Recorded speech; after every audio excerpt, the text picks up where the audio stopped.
Olá pessoal, sejam bem-vindos a mais uma aula aqui do nosso canal. Hoje nós iremos falar sobre Thomas More e a utopia. Começando então pela biografia e o contexto do nosso pensador. O Thomas More ele nasce em 1478, falece em 1535.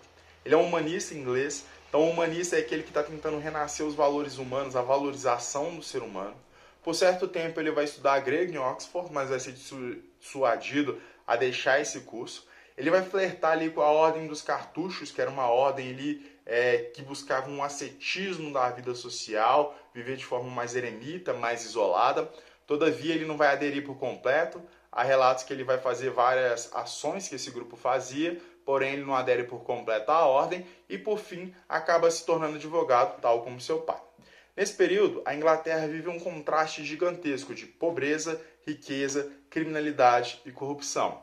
Isso tudo porque muitos agricultores eles perdem as suas terras com a expansão do gado.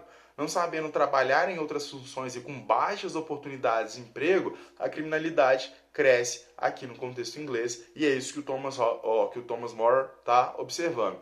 Ou seja, a gente tem riqueza, mas a gente tem muita corrupção. A gente tem a expansão do gado, o desemprego, a perda de terras que vai gerar criminalidade. Então é esse contraste da vida social que ele vai observar com afinco. Em 1504, ele torna-se então membro do parlamento e vai liderar a campanha contra o aumento de impostos promovida pelo rei Henrique VII. Ele vai ser bem sucedido, porém, seu pai acaba preso na torre e é solto somente o pagamento de uma grande quantia aqui no período. O novo rei, após o falecimento de Henrique VII, é Henrique VIII. Ele vê com bons olhos o Thomas More e o torna cavaleiro em 1514 e, posteriormente, chanceler. O pensador, porém, futuramente irá renunciar o cargo em 1532 por sua incorruptibilidade. Então ele vai contra algumas coisas ali que o rei estava pedindo e isso vai fazer com que ele perca até mesmo a sua cabeça. Isso tudo é porque o rei Henrique VIII ele queria se divorciar, mas nesse período quem estava à frente é a Igreja Católica, e o divórcio é uma coisa inconcebível. Como é que eu posso divorciar se o casamento é uma coisa para a vida eterna? Ou seja, isso é um laço que até a morte não pode ser desfeito. Então, o Thomas More, cristão, que era católico, ele não vai concordar com o rei. Então, o Henrique, querendo de todo modo cancelar esse casamento, ele vai fazer o quê? Ele vai tentar se tornar um novo chefe da igreja. E vai fazer isso com base no parlamento inglês, em que o poder está um pouco dividido entre os reis e a base parlamentar. Então, o Thomas More ele vai alegar que o parlamento não pode fazer de Henrique VIII a cabeça da igreja, e isso vai levar ao quê? A sua decapitação, a sua condenação por traição nacional por ir contra a vontade do rei. Infelizmente ele tem um triste fim, mas ele vai deixar algo muito rico para a gente, que é a sua obra Utopia, tá certo? Então vamos agora para o pensamento aqui, o que o Thomas More ele traz de interessante. Ele vai praticamente inaugurar então esse gênero novo que é a utopia. Utopia significa lugar nenhum, é uma obra de 1518 e nela Thomas More relata uma ilha no hemisfério sul onde tudo que é feito da melhor maneira possível. Rafael Itchodeu, um viajante europeu, passa por esse local e observa que lá é tudo feito da melhor maneira possível. Passados 5 anos, o viajante retorna para o seu continente, a Europa, a fim de contar o que lá vivenciou. Sobretudo, as sábias instituições daquele povo que buscava, que almejava pela igualdade.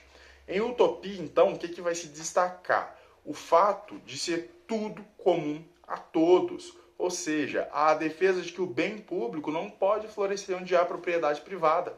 Além disso, será destacado as divisões simétricas das funções sociais de acordo com a natureza de cada um, a guerra sem ganância, a tolerância religiosa, a oposição à matança indiscriminada dos animais, a defesa do direito criminal e, por fim, a contraposição da pena de morte por roubo. Portanto, o filósofo Thomas More, na Utopia, esse lugar nenhum, essa sociedade ideal, uma ideia a ser perseguida, mas que dificilmente será alcançada, ele está tentando pensar uma sociedade o quê? Totalmente justa, totalmente ideal à sua perspectiva. Pessoal, então para fechar nossa aulinha aqui sobre o Thomas More, eu peguei um trechinho aqui para ler para vocês sobre a sua obra, onde ele está relatando o que seria então Utopia. E ele diz assim: há na ilha 54 cidades, todas se encontram no mesmo plano, salvo o fato de uma delas ser a capital. A vida tem todas 20 pés de largura, as vias, e as casas privadas são exatamente iguais, com uma porta que dá para a rua e outra para o jardim. As portas não têm trancas e qualquer um pode ingressar em qualquer residência.